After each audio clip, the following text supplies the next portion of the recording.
Welcome back to the Feel to Heal podcast, a mental health podcast to break the negative stigma surrounding all things mental health. Wow, it's been quite a long time since I filmed the last episode. I think the last one was in September, if I'm not mistaken. So it's been a couple months. In this episode, I'm going to be talking about updates that have gone on the last few months, some of my goals for 2026. I will also talk about my vision board, things that I put in my vision board. In my next episode, I will talk about the last chapter of the Four Agreements, and that's going to be the last chapter from that book. And then I will be reading a new book that I've already have picked out, which I'm really excited to read because I've been wanting to read it for the last few months. But because I haven't finished making an episode for the last chapter of the Four Agreements, I didn't want to move on and read a new book yet. But I'm really excited to get the chance to finally read the one that I picked out. So I will be going and talking about updates that I have so far of where I've been the last few months, whether that's job related, life related, personal life, all those things. I think in my last episode, I had talked about that I had quit teaching just because of different there was a lot of different reasons, but I had quit teaching at the school that I was at, and I didn't know if I'd ever go back to teaching. So I took a break for about 2 to 3 months, I think, from having a teaching job, and then around November of 2025, I kind of thought maybe I should just give it one more chance, maybe third time's the charm. Maybe I'd give it one more chance to see maybe if I need to go to a different location, maybe a different city, and then after that, then whatever happens, then that's where I'll go at from there. So in November of 2025, I was looking for teaching jobs again. Obviously, it's a little bit harder to find teaching jobs in the middle of the school year because obviously they're not like actively hiring unless there's like an open position that has opened, for whatever reason, whether the teacher had left or quit or one of those other things. I was looking at different schools that had openings. I had applied to some of them. I even interviewed for some of them as well. And I didn't feel like any of the places that I had interviewed during that time were the school. It didn't feel like it was gonna be for me, whether that was just the vibe I was getting, whether it was a question that I had asked them and they answered it and I didn't like what they had to say. I think I went to 2 different schools to interview at, and I just didn't like either school, and then eventually, I think it was the end of November, I had interviewed at a or I had applied to another school, and then I got the interview that same week, and then I went to interview on a Friday, and when I was there, I just felt like there was a good energy. I didn't feel like I was going to be micromanaged or that it just from the conversation that I was having during the interview, I didn't feel like the people there were going to stress me out even more than the job already itself is stressful. And I didn't feel like the other staff members there were going to add any more stress. So I had like a good feeling. And so I was hoping that it would work out, and it was also for 3rd grade, which that's really the only experience I have is working for that age group. So then I had gotten a message the next week saying like, "Oh, we're gonna move forward and let HR know that we wanna continue with you and everything," and then yeah, then HR reached out pretty quick after, and then I got into the process of, like, filling out the paperwork and all the HR things, and then I joined probably, like, 2 weeks after I had applied, so, like, it went by really fast, and, yeah, I had, like, 3 days to organize my classroom and to get all the trainings and everything, and then I met the kids, and then I got to be with them for, like, 2 weeks, and then it was winter break, and so far, I mean, right now it's the end of February, so I've been there for almost 3 months, and it's going way better than I could have imagined, and I'm really glad that I gave it one more shot, even though the last 2 years were so rough, and I thought I was crazy. I was like, "How am I going to be stepping foot into this again? Like, why would I do this to myself?" Right? But I didn't wanna give up. because I'm like, I've only done this for 2 years, like, I don't wanna throw in the towel yet. So, I do think that third times was the charm in this situation, and they've been like, the staff members and everybody at the school has been so supportive that I'm just like, this is, I think, what I was looking for. And, like, how people say definitely the place you work at, especially in education, like, the school you work at does make a huge difference. I feel like if you don't have support right now in education, like, it's hard to just push through, honestly, with how things are in the classroom nowadays. I am glad that I gave it another shot, and it is a little bit far from where I live. It's like a 30-minute drive, so to me, though, it's worth it having to, like, drive as far as I do because you can't put a price on happiness, honestly. So, I'm very grateful that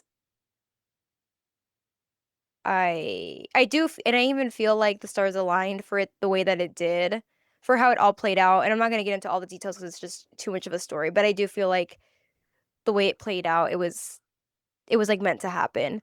So, right now, things are going really well. Obviously, it's not perfect or it's not easy because kids, no matter where you work at or in any school, it's difficult with how things are right now, but the support and the help that I get and the culture and everything is just really healthy, and that's, like, what I was looking for, and I'm very glad that I found it. So I hope I can stay there for as long as I can.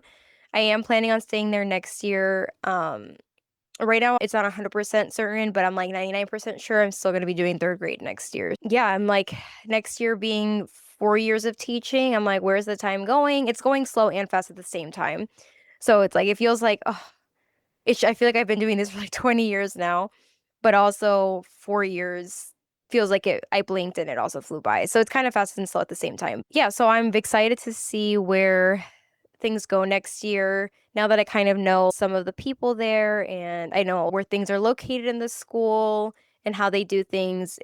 I definitely feel like I'll be more prepared next year. This year, is kind of just thrown into the middle of the school year, which is always hard no matter like what, because when you get thrown into the middle of the school year, the kids are used to a different teacher and them having to build relationships with you so they can feel comfortable, and you're trying to figure out the rules of the school while also trying to teach the kids. You're learning everything as you go. As of now, though, everything's going great, and I knock on wood that it stays that way. I don't want to have to move schools again and start over because it's a lot having to start from scratch. So that's how that's going with my job life. 2026 goals that I have, well, looking at my vision board, I put a lot of things for like solo traveling because, like I talked about in previous episodes, solo traveling, I think, has cured me from a lot of things. I think that was like the medicine that I needed that I didn't realize would actually, because I didn't think I was a traveler type of person. Like, I didn't feel like traveling would be something I would ever be interested in. But I think having gone to do it by myself, with myself, I realized, like, just how freeing and how relaxing it is to be away from everybody and just, like, being on your own and doing your own thing at your own pace. So I'm definitely planning this year to at least go on 1 or 2 solo trips. I will be going on a trip in May, though, but I'm not going alone. My mom will be joining me for this one, which will be interesting because 'cause I've never done a trip just me and her, like, as an adult, like, me as a not a kid anymore, being an adult and then traveling with her, I've never done that. So it's good. I'm interested to see how that goes. So we will be going on a trip in May, and but I do wanna do it 1 or 2 trips by myself eventually this year.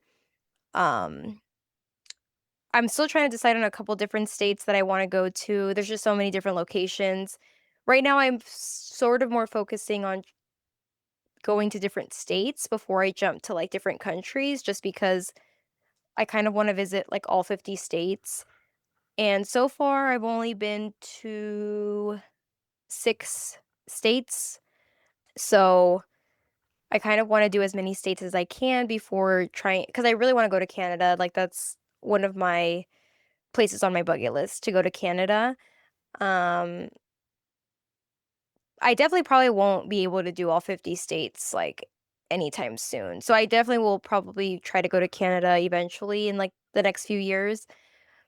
So, on my vision board, that's what I had was a lot of, like, traveling things, maybe taking my mom to Disneyland because I know she's been wanting to go forever, and she's never been, so definitely doing, like, a Disney trip, maybe at the end of the year. I think going when it's not hot would be, like, a good plan. Just because when there's a lot of people, like, it just gets really hot. So, I might try to go to Disneyland sometime in, like, November, October, November, December, sometime around there. Also, something else on my vision board, I had put it in my journal because I still have my journal from 2025. I didn't finish all of it, so I'm gonna be putting stuff in there from 2026. Just, like, trying to be healthier, but, like, I feel like that's every year. I feel like everyone says that, like, "Oh, drink more water, eat healthier food." Definitely, I wanna drink more water just because I feel like I drink a lot of soda and juice and a lot of, like, sugary drinks. So I definitely do wanna drink more water just for, like, the hydration. Maybe a lot of, like, my headaches and tiredness comes from really not drinking enough water. So definitely getting more of, like, the hydration and healthy eating type of thing. Goals for 2026 that are more, like, internal or mental health related. Just not worrying so much about the future. I know in one of my episodes I talked about that, about living in the present moment. That's still something I'm working on, and it's really, really hard to do. I think that's, like, one of the hardest things for me personally that I'm trying to work on when it comes to my anxiety and always focusing on the future and what's gonna happen and how do I mentally prepare myself for, like, these certain bad things that might happen. So I'm trying to somehow, some way detach from thinking about the future and just focusing on the present because, again, like I mentioned before, if you focus so much on what's going to happen, and there just comes a lot of anxiety or anticipation anxiety from worrying about things that are going to happen in the future, which, again, even if those bad things that you were thinking of are going to happen, you can't really prevent it from happening just because you're thinking about it. That's what I think I tend to do sometimes is, like, if I think about it, it's, like, somehow going to help me mentally prepare for when a certain bad thing's gonna happen in the future, but it's, like, worrying about it now and then worrying about it when it actually does happen. It's, like, double worry. You're, like, double torturing yourself because it doesn't make the pain or the anxiety any less easy for when that thing does happen.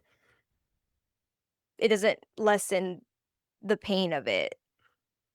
And sometimes I feel like if I worry about it right now, then when it does happen, it's not gonna be as, like, painful, but that's not true, that's not really what happens. It's still gonna be just as painful, whether you had worried about it years before or whether you didn't worry about it years before, it's still gonna suck no matter what. So that's what I'm trying to tell myself is that